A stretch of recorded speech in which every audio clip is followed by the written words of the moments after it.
अयोध्या जनपद में नामांकन के तीसरे दिन अयोध्या विधानसभा गोसाईगंज के लिए आज 2 महत्वपूर्ण नामांकन किए गए।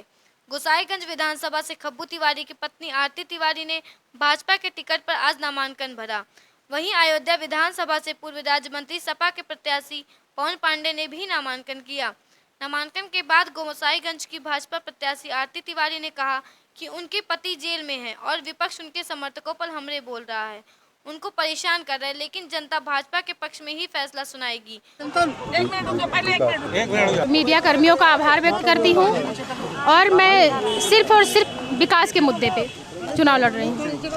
कहीं ना कहीं समाजवादी पार्टी जो जिस प्रकार से गोसाईगंज में हावी है और कहीं ना कहीं एक दबंग के रूप में बताया जाता है, कहीं कुछ नहीं हावी है और हमारा चुनाव हमारी जनता, हमारे गोसाईगंज की दबंग नहीं है, कायर पे होकर महिला पे हमला करने का प्रयास कर रहे हैं। आपने आज नामांकन पत्र दाखिल किया है 3 सेट में हम 3 सेट में। चलो। वहीं अयोध्या विधानसभा से सपा प्रत्याशी पवन पांडे ने कहा कि पिछले 5 सालों में अयोध्या ठगी गई है और छली गई है। भगवान राम के नाम पर पूरे 5 साल भाजपा ने अयोध्या में राजनीति की है, किसी का कोई विकास नहीं किया। विकास के नाम पर व्यापारियों की दुकानें व मकाने गिराए जा रहे हैं।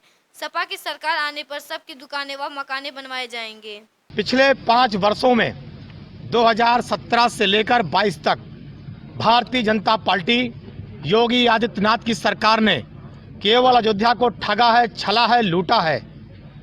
जमीन अधिग्रहण के नाम पर किसानों के परिवारों पर मुकदमे दर्ज करने की धमकी दी गई, उनके परिवारों को डराया गया, नौकरी से बर्खास्त करने तक की धमकी दी गई। व्यापारियों की दुकानों पर बुलडोजर चला, कई पीढ़ियों से अयोध्या में रह रहे लोगों के मकानों पर बुलडोजर चलाओ गिराया गया। तो योगी आदित्यनाथ की सरकार ने, भारतीय जनता पार्टी की सरकार ने केवल प्रभु श्री राम के नाम पर अयोध्या को ठगने, छलने और लूटने का काम किया है।